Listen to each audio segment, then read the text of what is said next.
Hi guys, 18 Dap here and welcome to the latest matchday preview on the channel. It's for the midweek action in League 2. It's Morecambe versus Doncaster Rovers. Let's get the video started.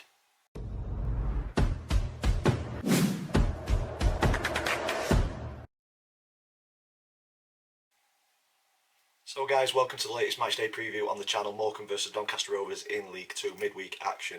If you're an existing subscriber, thank you so much for supporting the channel and continuing to do so. If this video has brought you to the channel and you like this sort of content, please consider clicking subscribe so you don't miss any future content coming up in the near future. And if you are new and this is the first video that you've seen, this is a format that we go through match previews, look at previous meetings between the two clubs, current form in all competitions, player profile, choose a Doncaster Rovers player to say a few words about, and then I say my opponent's one to watch. But as I always say, you know your club much better than I do, so if there's somebody else that needs to be part of the conversation, get them in the comments down below. And then we finish the video off with three predictions: predict the team lineup thanks to FanHub, predictions league table that me and the family do, and then the all important score prediction at the very end. So without further ado, let's get into previous meetings. Rovers and Morecambe faced off a total of 12 times that I can find in our history, and it's fairly even. Rovers have won 4, Morecambe have won 5, and we shared the spoils on 3 occasions.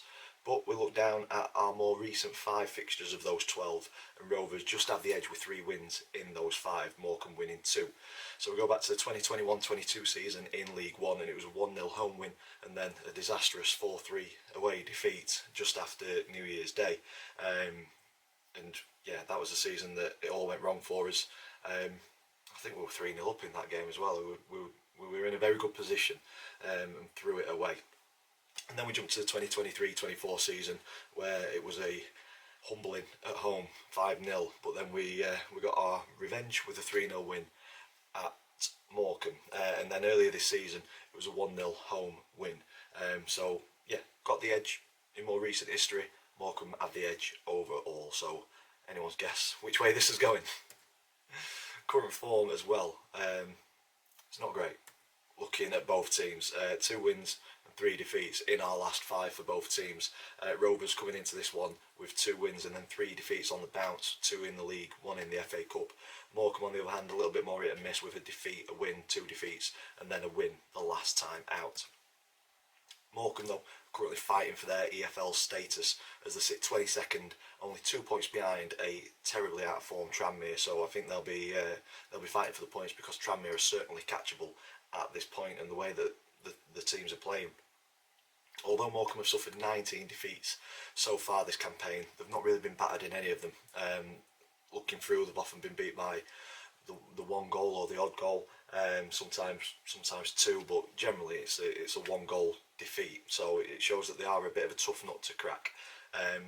Looking more kind of recently, since the turn of the year they've played 8 league games, they've won 3, they've not drawn a single one, but 4 they've lost by 1 goal, as I said, 1-0 to Crewe, Colchester and Bradford, and 2-1 to Newport, and then they lost 2-0 to Notts County, which they're a very good team, so that's not to be sniffed at too much. So like I say, they just seem a real tough nut to crack, but they are lacking up front. So I think if you get that goal and manage to break them down like we did earlier in the season, there's a chance that you're going to come away with the points. But yeah, very tough to score past them.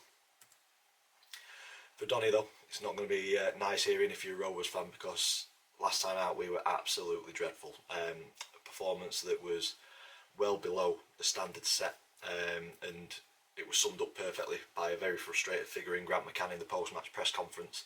He wasn't happy with a single member of the playing squad or staff, just simply got the day wrong.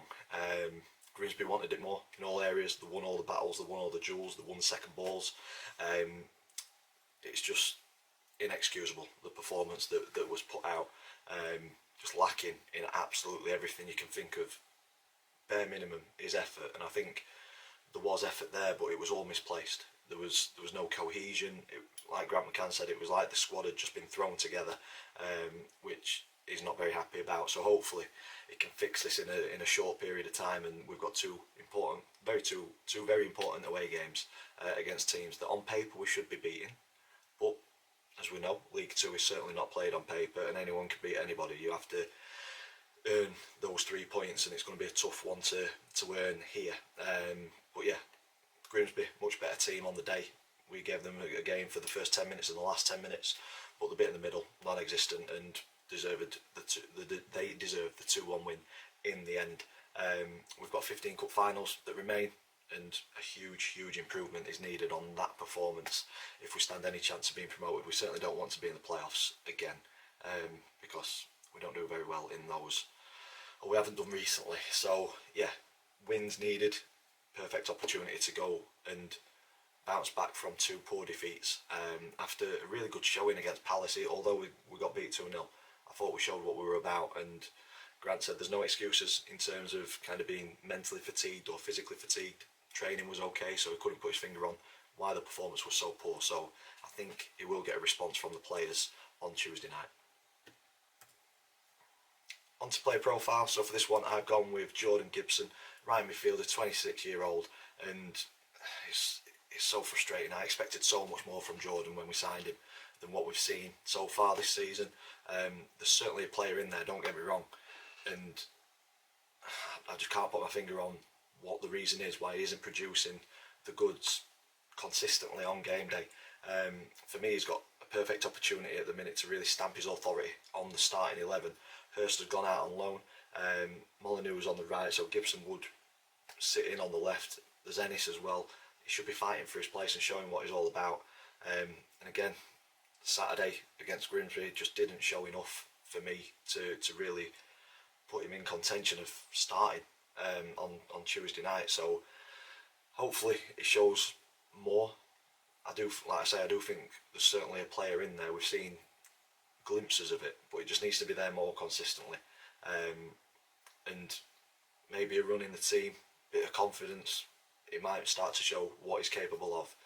But yeah, much more needed from the entire squad, to be fair. But I think Jordan especially, maybe I had high expectations of him. I don't think I'm alone in that, but for me he's just not quite delivering at the minute. But we've had players in the past where they've come with high expectations, not delivered in the first season, and then been better a season later. So Jordan might be one of those that comes good next season. But yeah, we need to see what he's all about this season as we're pushing, hopefully, for promotion. On to the opponents one to watch. So as I said at the start of the video, you know your club much better than I do, so if there's somebody else that needs to be part of this discussion, get them in the comments down below. But I've gone with Lee Angol, 30 years old, centre forward. He got a goal in the win on Saturday against Accrington Stanley. But Lee has been around the block, hasn't he? He's been around the EFL for some time. 284 appearances, 54 goals, 13 assists. He's just one of those players that can lean on his experience, gets in the right place at the right time, and can cause you some damage. So I think whoever is the centre-back pairing Tuesday night will have the hands full containing Lee, but it's about the players in and around him as well. Like I say, they are lacking up front. I think Lee's only scored 3 goals this season, but he'll be brimming with confidence after scoring on Saturday. He'll be wanting to get another goal Tuesday night to help Morecambe's fight for survival. So I think keep him quiet. Potentially we can come away with the 3 points tomorrow. On to the predicted team lineup. This is thanks to FanHub, but if you've not downloaded the app yet, go ahead and do so. Plenty of features to get your team stuck into, more getting added all the time. But for the lineup, I have gone with the following 11. Not got many 11s right so far, so don't trust this. I've gone with Sharman Lowe in goal, a back four of Sterry, Olu, Anderson and Senior. Maxwell came off injured once again. McCann said it sounded like, or he said that he thinks he's broken his toe, so we'll see if Maxwell is on, but if not, it'll be Senior in his place. Midfield 3 of Bailey, Crew and Kelly. Molyneux on the right, Street on the left. I thought he was probably one of the better things to come out of Saturday. So yeah, I think he deserves a start with Ironside up front. So I think we may go with that shape. We've stuck with it for the majority of the season. We'll see if the personnel are correct as well.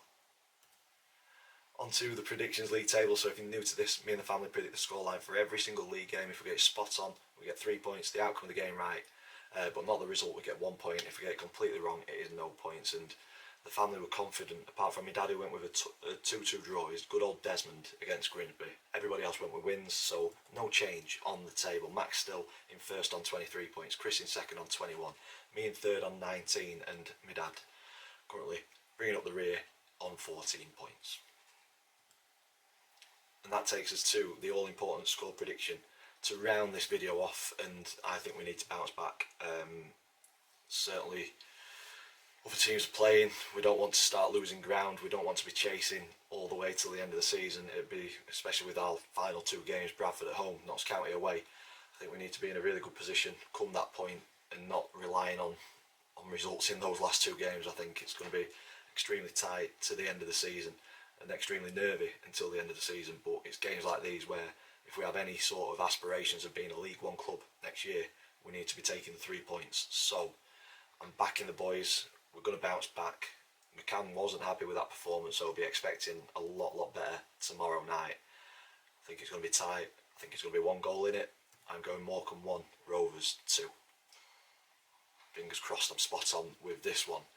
And that's where we're going to leave this. If you've enjoyed it, stick a big thumbs up on it for us, please. Comments in the section down below. Subscribe if you haven't already.